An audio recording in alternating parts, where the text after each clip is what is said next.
तो लोकसभा चुनाव 2019 के लिए जहां बीजेपी के लिए खुद प्रधानमंत्री हरियाणा की भूमि पर उतर चुके हैं, उसके उलट हरियाणा कांग्रेस अभी भी प्रदेश अध्यक्ष सहित हरियाणा में कांग्रेस का मुख्य चेहरा बदलने तक पर उलझी हुई है। हुड्डा ग्रुप के विधायक दिल्ली दरबार में चक्कर तो खूब लगा रहे हैं, लेकिन तंवर को हटाकर भूपेंद्र सिंह हुड्डा को चेहरा बनाने के लिए अब तक राहुल गांधी सहित आला कमान तैयार नहीं हो पाया है।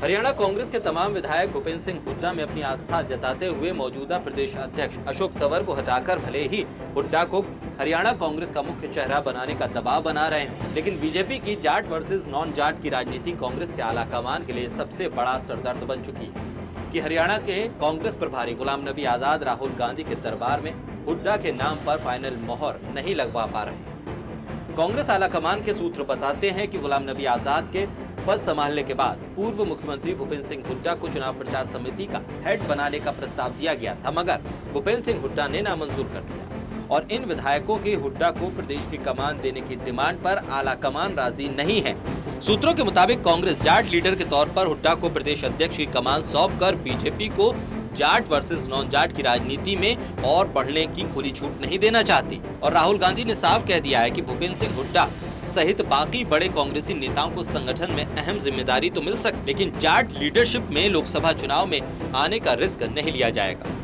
देख सकते हैं क्या हरियाणा में हम कोई संगठन की लड़ाई नहीं है, कांग्रेस में कोई लड़ाई नहीं है। जो भी होगा, जैसे चुनाव होगा तो पार्टी एक होकर लड़ेगी और पार्टी का नेतृत्व तो हरियाणा का फैसला क्या करना वो हाईकमान ने करना है। राहुल जी को प्रस्ताव पास करके दे रखा है, जैसा वो फैसला करेंगे सबको मंजूर होगा। पिछले एक महीने में हुड्डा समर्थक विधायक कई बार मीटिंग कर चुके हैं, बावजूद इसके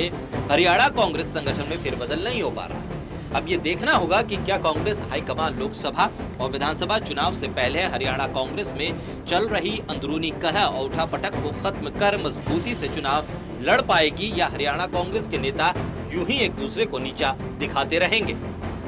विनोद लांबा, टोटल न्यूज, दिल्ली। तो हुड्डा समर्थक विधायकों के एक दल ने हरियाणा में कांग्रेस प्रभारी गुलाम नबी आजाद से उनके आवास पर मुलाकात की थी। इसमें गीता भुक्कल विधायक हैं, वो भी इस दल में शामिल थी। क्या कुछ मुलाकात के बाद उन्होंने कहा, वो आपको सुनवाते हैं। देखिए, आदरणीय चौधरी भूपेंद्र सिंह हुड्डा जी के रेजिडेंस पे चाहे विधायक हो या पार्टी के मौजूद व्यक्ति हो, ये रूटीन है। हम रूटीन में ही यहाँ पर आते रहते हैं, चर्चा करते रहते हैं, क्योंकि अब नजदीक विधानसभा लोकसभा के चुनाव भी आ रहे हैं। तो इसी प्रकार से रूटीन मीटिंग आदरणीय चौधरी भूपेंद्र सिंह हुड्डा जी और सांसद भाई दीपेंद्र हुड्डा जी के रेजिडेंस पर हुई है। और गुलाम नबी आजाद साहब से वो हमारे जनरल सेक्रेटरी इंचार्ज बनाए गए हैं, तो वही राजनीतिक मुद्दों को लेकर ही, राजनीतिक व्यक्ति है तो साफ सी बात है, राजनीतिक मुद्दों को लेकर ही उनसे सभी एमएलएज के सभी साथियों की बातचीत हुई। लेकिन मैम ऐसा भी कहा जा रहा है कि जो खबर आ रही है कि भाई पेज फंसा हुआ है, जिस तरह की बात की जा रही है कि एक चेहरा बदला जाए तमाम चीजों को लेके, जो हमारा कह रहे हैं वो समझ में आला कमान को नहीं आ रहा शायद। देखिए, आला कमान तो आला कमान है और कोई इनके खिलाफ क्या बोल सकता है, लेकिन आदरणीय चौधरी भूपेंद्र सिंह हुड्डा जी के निवास स्थान पर आना हम लोगों के लिए, क्योंकि हमारे नेता हैं, बहुत वरिष्ठ नेता हैं और उनके निवास पर आना जो है एक रूटीन हम लोगों का एक कार्य रहता है।